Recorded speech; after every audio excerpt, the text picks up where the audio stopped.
Hey everyone, it's Ben Hardy here, and in today's video I'm going to be going over the 5 things that I don't exactly like about the new Nissan Pathfinder Rock Creek Edition. With that being said, let's get right into it.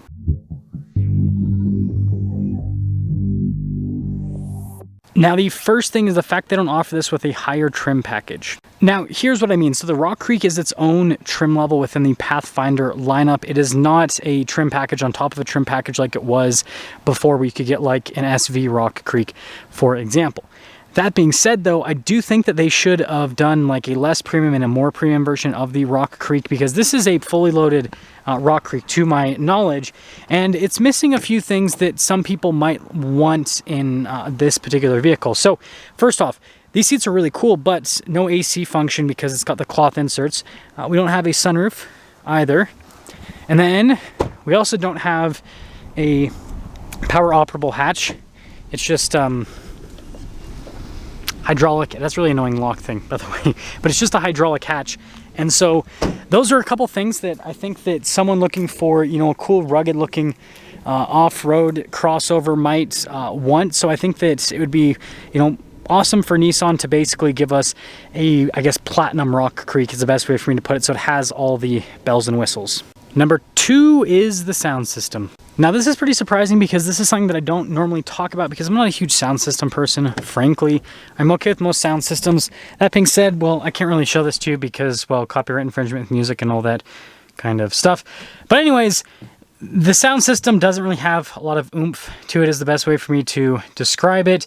Sound clarity, pretty good, but yeah, just not a whole lot of oomph. And so I don't know, they need to add like I don't know, subwoofer or something. Like their Fender sound system they have in some of their product is good, but this one just leaves a little bit to be desired. Number 3 is the engine options. Now, when I say engine options, I mean engine options. So this comes with a naturally aspirated 3.5 liter V6, goes through a 9-speed automatic transmission. It is good for 295 horsepower and 270 pound-feet of torque if you use premium fuel. Really solid powertrain for this segment. The segment leader, in my opinion, with this you know, cool off-road SUV segment is the 4Runner TRD Pro, which has a naturally aspirated 4-liter V6 that has 270 horsepower and 278 pound-feet of torque, goes through a 5-speed automatic. So this powertrain is quite a bit better than the 4Runners because it has more horsepower, a little bit less torque, not a lot though, but it has a much more modern transmission.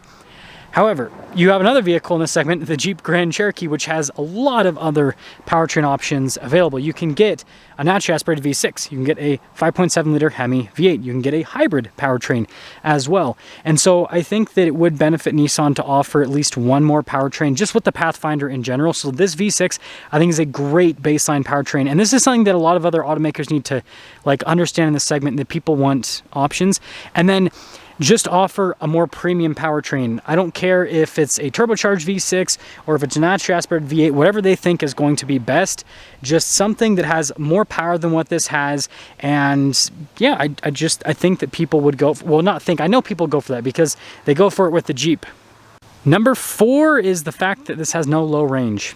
Now, I understand that most people purchasing this will never take it off-road, or if they do take it off-road, they will probably just do a couple of dirt trails. I understand that, but at the same time, this is being, you know, marketed as a rugged off-roader similar to the 4Runner, right?